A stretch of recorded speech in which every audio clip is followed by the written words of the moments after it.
Hello, world. It is, excuse me, Saturday, November 20th, 2021, and kind of an overcast day today, and I think it's going to be that way pretty much all day, but no rain, at least not till tomorrow. The devotion for today is entitled A Place for the Lord, written by Martha Spong. Martha bases the devotion upon Psalm 132, verses 3 through 5, the Common English Bible.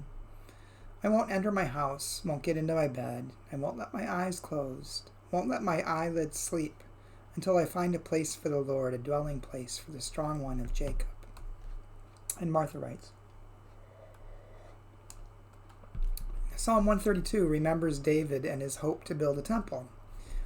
His journey to bring the Ark of the Covenant to Jerusalem showed him both its awe-inspiring energy and the blessing of its presence. The ark represented the presence of the Lord, and David pictured a physical structure to honor and protect it. We read in the psalm of the strength of his desire. He would not go home or let himself rest, he said, until he could make that place. We may tend to think of that place for the Lord as the church, a building set aside for particular activities of worship, education, and perhaps care for the community. But in this chaotic and complicated pandemic season, when social distancing means church was on a screen for many of us, we may have had to find some other dwelling place for God. Was it a corner of our minds, a room in our hearts? Did we find it in the work of our hands or a fragment of song on our lips? Or did we search and remain unsatisfied? David found himself distanced from his dream. To build the temple was not his work to do. He would pass the plans down to his son, Solomon.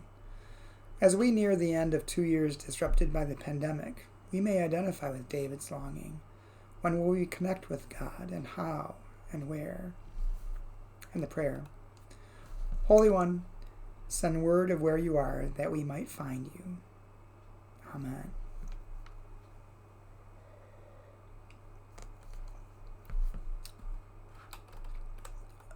Well, for me, this devotion does bring up thoughts of the pandemic and what has happened to us in the last 20 months and how long we spent just in virtual church in our community.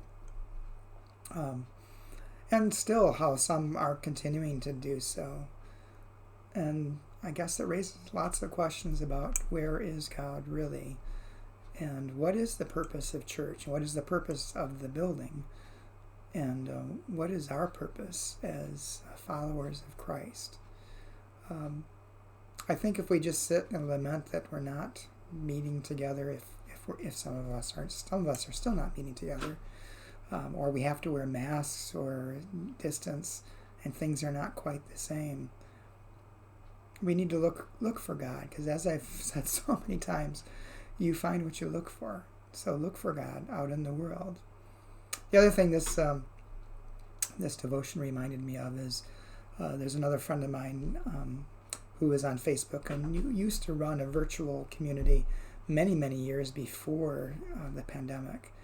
And I think it still continues. She did it for the UCC. But she's also starting in Advent, doing a weekly gathering, exploring God in nature. She's currently living in Denmark.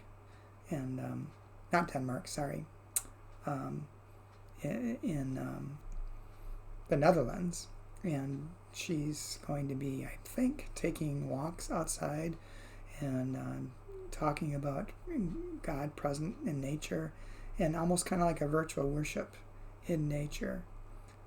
I think you'll find God where you look for God, and the important thing is to look for God.